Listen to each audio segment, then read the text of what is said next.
In Harihar നഗറിലെ ഏകാന്ത ചന്ദ്രികയെ അത് ഈ ടു ഹരിഹർ നഗർ വന്നില്ലെങ്കിലും നമ്മളെ സംബന്ധിച്ചിടത്തോളം ഏറ്റവും ഇൻസ്പയറിംഗ് ആയിട്ടുള്ള ഒരു സോങ് ആണ്. അതേപോലെ തന്നെ മുകേഷിന്റെ ഗോഡ് ഫാദറിലെ ആ പാട്ട് പൂക്കാലം, ഈ രണ്ട് പാട്ടെന്ന് പറയുന്നത് നമ്മുടെ ജീവിതവുമായിട്ട് ഏതാണ്ട് ബന്ധപ്പെട്ട്. പൂക്കാലം വന്നാൽ ഒന്ന് ഓഫ് ചെയ്യാൻ പറ്റുമോ? മുകേഷിന് പറ്റില്ല എന്നാണ് എനിക്ക് ഞാനതിൽ കുറച്ചേ ഉള്ളൂ, കുറച്ച് പോർഷൻസിലെ പൂക്കാലത്തിലുള്ളൂ.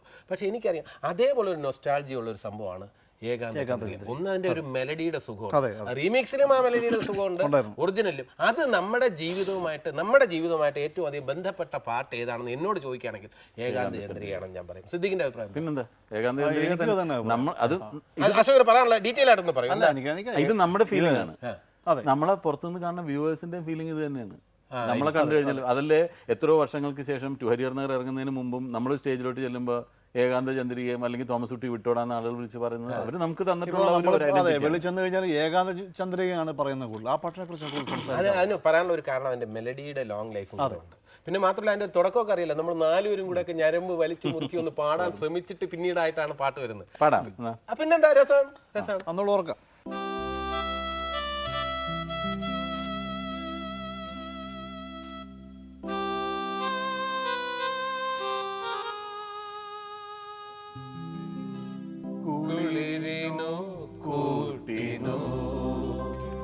എന്റെ കരളിലെ പാട്ടിനോ ഏകാന്ത ചന്ദ്രികേ തേടുന്നതെന്തിനോ കുളിരിനോ കൂട്ടിനോ എന്റെ കരളിലെ പാട്ടിനോ ഏകാന്ത ചന്ദ്രികേ.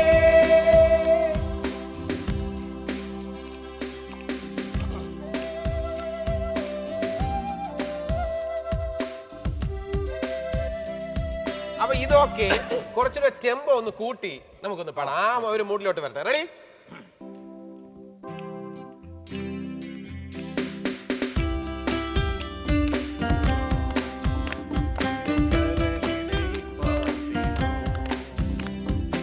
ഏകാന്ത ചന്ദ്രികേ തേടുന്നതെന്തിനോ കുളിരിനോ കൂട്ടിനോ എന്റെ കരളിലെ പാട്ടിനോ ഏകാന്ത ചന്ദ്രികേ തേടുന്നതെന്തിനോ കുളിരിനോ കൂട്ടിനോ എന്റെ കരളിലെ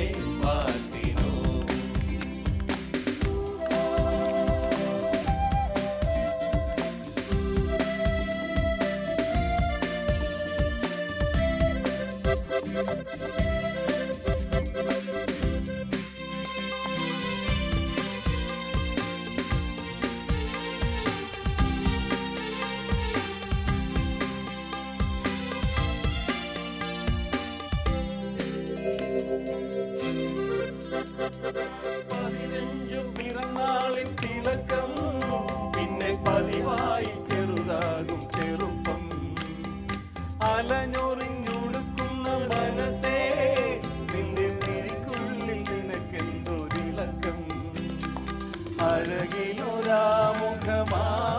ഭാവം അതിലാരും അണിയുന്നൊരിന്ദ്രജാലം അഴകിനൊരാമുഖമായ ഭാവം അതിലാരും അണിയുന്നൊരിന്ദ്രജാലം പാലൊത്ത ചേലൊത്ത പാവാടയണിഞ്ഞത് കുളിരിനോ കൂട്ടിനോ എന്റെ കരളിലെ പാട്ടിനോ ഏകാന്ത ചന്ദ്രികേ തേടുന്നതെന്തിനോ കുളിരിനോ കൂട്ടിനോ എന്റെ കരളിലെ പാട്ടിനോ. ഇത് റീമിക്സിൽ വന്നപ്പോൾ, റീമിക്സ് രണ്ടാമത് അലക്സ് പോളിന്റെ സംവിധാനത്തിൽ വന്നപ്പോൾ ഈ പാട്ടിന്റെ ആ ചാം അതേപടി നിലനിർത്തിയെന്ന് മാത്രമല്ല എക്സ്ട്രാ ആയിട്ട് ആഡ് ചെയ്ത കാര്യങ്ങളിലും അലക്സ് പോളിൽ മെലഡി കൊണ്ടുവന്നു. അതാണ് അതിൻ്റെ ഏറ്റവും സ്വീറ്റ് ആയിട്ടുള്ള ഒരു കാര്യം. സാധാരണഗതിയിൽ ഇങ്ങനെയുള്ള ഒരു പാട്ട് ONV സാറൊക്കെ ഭയങ്കരമായിട്ട് എതിർത്തു.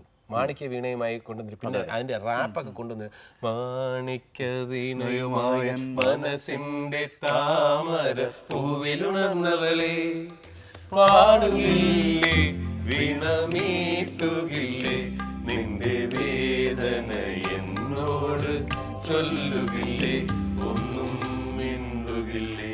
That's a teacher for the cat. It's a beacon that I do. When she comes, she knows you can carry love and tea. Peter Bush, has a beat, has a natural lover too. ഇത് coin വിസാർ എങ്ങനെ തെറി വിളിക്കാൻ? നേരെ മറിച്ച് അവിടെയാണ് Alex പോളിന് നമ്മൾ credit കൊടുക്കുക, അല്ലെങ്കിൽ ലാലിനും ക്രെഡിറ്റ് കൊടുക്കുന്നത്. 15 പിറന്നാളിൻ തിളക്കം പിന്നെ പതിവായി ചെറുതാകും ചെറുപ്പം. When I'm with you, I lose my heart. When I'm away, you make me cry, cry, cry. അലഞ്ഞൊറിഞ്ഞൊടുക്കുന്ന മനസ്സേ നിന്റെ മിഴിക്കുള്ളിൽ നിനക്കെന്തൊരിളക്കം. അഴകിനൊരാമുഖമായ ഭാവം അതിലാരും അറിയുന്നൊരിന്ദ്രജാലം. അഴകിനൊരാമുഖമായ ഭാവം അതിലാരും അറിയുന്നൊരിന്ദ്രജാലം. പാലൊത്ത ചേലൊത്ത രാവാടയണിഞ്ഞത് കുളിനോ കൂട്ടിനോ എന്റെ കരളിലെ പാട്ടിനോ. അപ്പൊ അത് വന്നപ്പോ ഇംഗ്ലീഷ് തന്നെ ഇതുമായിട്ട് നന്നായിട്ടൊന്ന് ചേർന്നിട്ടുണ്ട്. അപ്പൊ അതുകൊണ്ട് ആ ഫീല്, ആ സംഭവം ഓരോരുത്തരുടെ ഇമാജിനേഷൻ, ഈ ഓരോ ക്യാരക്ടേഴ്സിന്റെ ഇമാജിനേഷൻ സിദ്ധിക്കുകയാണെങ്കിൽ അല്ല, ഇത് ബ്ലെൻഡ് ആവുക എന്നുള്ളതാണ് ഏറ്റവും വലിയ കാര്യം അല്ലേ. എഞ്ചിനീയർ ആയിട്ടുള്ള പിന്നെ ഹെൽമെറ്റ് പല്ലുപറിക്കല്, ഹെൽമെറ്റ് ഇവിടെ മുകേഷ് ആണെങ്കിൽ ആന കുത്താൻ വന്നാൽ, പിന്നെ അശോകന്റെ ആണെങ്കിൽ, തോമസ് കുട്ടി ആണെങ്കിൽ ചട്ടയും മുണ്ടും ഒക്കെ കൊടുത്തിട്ട്.